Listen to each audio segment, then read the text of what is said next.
बिस्मिल्लाहिर्रहमानिर्रहीम। अस्सलाम वालेकुम।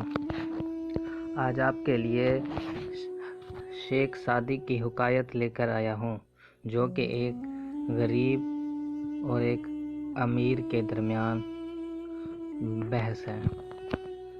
दो आदमी कब्रिस्तान में बैठे हुए थे।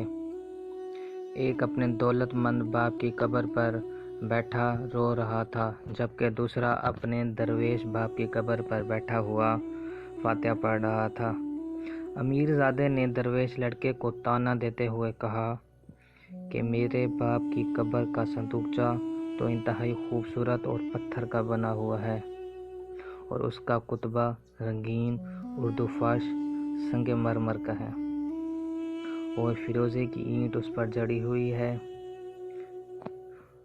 लेकिन इसके मुकाबले में तेरे बाप की कब्र कैसी खस्ता हाल है। ना उस पर कोई फर्श है और ना ही उस पर कोई कीमती पत्थर, बस दो मुट्ठी मिट्टी और दो ईंटों से बनी हुई है। दरवेश ज़ादे ने ये जवाब सुना तो उसने कहा, तुम ठीक कहते हो कि मेरे बाप की कब्र दो मुट्ठी मिट्टी और चंद ईंटों से बनी हुई है, लेकिन ये भी तो सोचो कि क़यामत के दिन जब मुर्दे कब्रों से उठाए जाएंगे, इससे पहले कि तेरा बाप पत्थरों के नीचे जंबिश करता रहे और उसको उठने में बहुत तंगी होगी, लेकिन तब तक मेरा बाप बहशत में पहुंच चुका होगा। ये सुनकर अमीरजादे को अपने ऊपर पछतावा हुआ और उसने दरवेश से माफ़ी मांग ली।